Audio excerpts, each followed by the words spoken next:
What's up, guys? It's your boy John City. This is not a vlog, actually. But remember how I said I was going to do some fantasy booking? Well, this is our first episode of how CCG would have booked certain W scenarios. I just took at missed booking opportunities and the like, and see how I'd book them better. First thing we're doing is the Nexus invasion in 2010. Okay, so you guys all know, the Nexus was a group of the first season of NXT in June of 2010, where they pretty much invaded and pretty much ran roughshod over the whole freaking company until, well, SummerSlam railroaded that. So we'll start from there. But anyway, let's get going. First of all, I'd keep all the things the same except for the fact that, well, Daniel Bryan, yes, he'll leave the Nexus because of the release and everything. That was too violent for PG, and let's face it, if he stayed at the Nexus, I would short-circuit his whole career.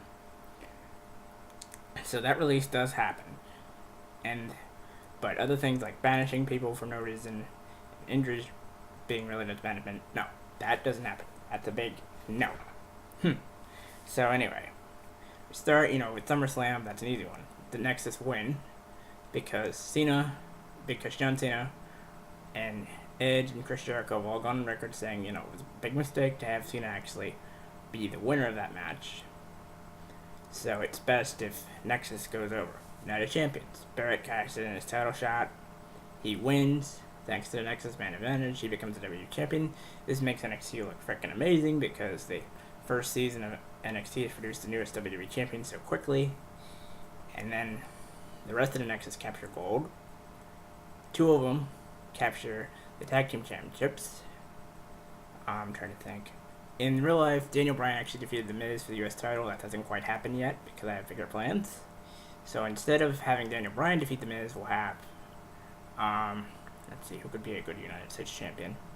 We'll have Michael Tarver take the United States title, and then David Otunga will be inserted in a triple threat.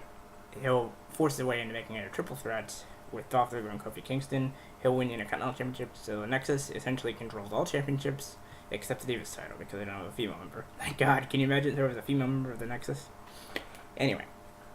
Night of Champions, every member of Nexus is a champion.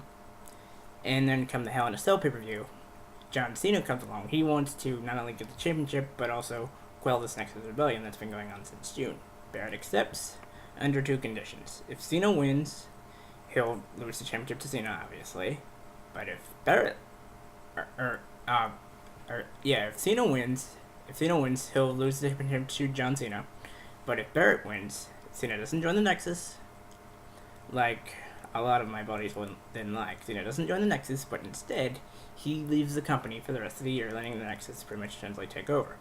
Cena does the best he can, but he loses because of Nexus interfering again, because of them, distracting the ref and all that kind of stuff. Then comes Survivor Series. Barrett retains his championship. Whoever the tag team champions are, it's a combination of the three Red Bulls. So you can have Slater, Gabriel, and Otunga, all three of them defend tag team championships. Slater, Gabriel, Otunga, and Darren Young, they all defend tag team championships. Sheffield probably went out with an injury at this point. I can't remember exactly when. I think Sheffield went out with an injury, I think in July, so it was 5 members or so, but whatever. Anyway. Tarver retains his championship, and Otunga retains his, fairly similar stuff. Survivor Series, Barrett retains his belt, and, in a fatal four-way with some different competitors like Randy Orton, Edge, Chris Jericho, whatever you want to call it. And, the tag team titles are retained, and Otunga becomes the first Nexus member to lose his championship. So he loses it to, say, Daniel Bryan, who's still in a feud with The Miz or something. But he offers him a challenge, Bryan answers it, and Otunga loses, So he becomes the first member of the Nexus to lose the championship. So Barrett's a little ticked about that, but, some dissension's starting to be sown, but nothing major yet. And then come TLC, Barrett still retained the title, but two of the members of the Nexus lose the tag team gold, so now Barrett's getting a little nervous, getting a little agitated, His once formidable faction is starting to lose all their gold. So he's starting to get a bigger head about this, I'm still the WWE champion. Wade Barrett, the Barrett Barrage, that shit. Meanwhile, the only champions left are Tarver and Barrett, and Barrett starts thinking of Tarver as a higher up kind of guy, because he and Barrett are still champion. So he starts, basically if they start losing a match, Barrett will start, beating them down with chair shots, to prove their loyalty to him, and they're starting to get pissed off and everything. So come the Royal Rumble, Tarver finally loses his Intercontinental Championship after an impressive reign to, Drew McIntyre or whatever big faces at the point at this time. I can't really remember who all the faces and who all the heels were at this point. But then Barrett comes out, and the Royal Rumble happens. He wants the Nexus to eliminate everybody, so he doesn't have to face anyone at WrestleMania. Because if he faces one of his Nexus guys, he just get them to lay down, yada yada.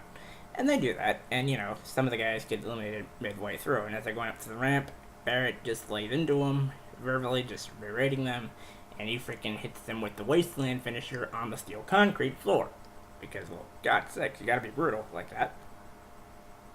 So Barrett's getting a bit wild and out of control. And, Tarver and Otunga and all them, they last to about the midway point, and then they get thrown out. Barrett hits them with a Wasteland as well.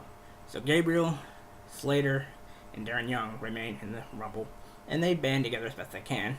They're a good team. But, two of them get thrown out, or one of them gets thrown out. Either one, take your pick. And Barrett hits them with the Wasteland. He's like, right, that's what happens if you don't win this Rumble match. I'm sick and tired of me being the only member of Nexus doing all the work around here. I'm sick and tired of the Nexus being weak. And the two remaining Nexus members, they look at Barrett and like, we're not weak. We're sick of following your orders anymore, yada yada yada. They eliminate themselves. They leave the match, and then number 30. You guessed it, it's John Cena.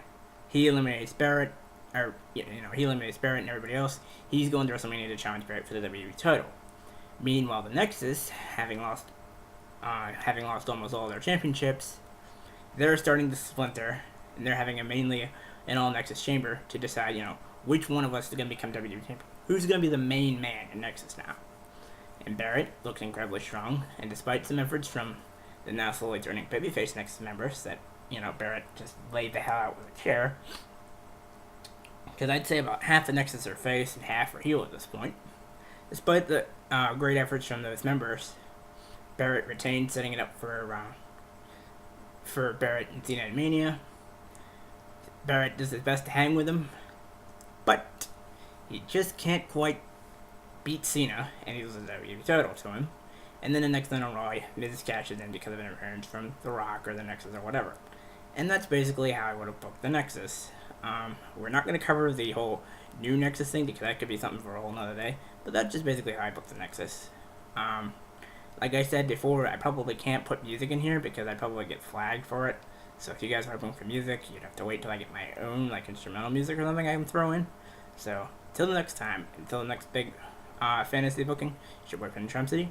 Trump City Gamer signing up. If you like the video, please smash that like button, little sledgehammer, and I'll see if I can provide you with any more fantasy booking in the future. Peace out for now, and love you all. And don't forget to subscribe if you enjoyed the video. Peace out.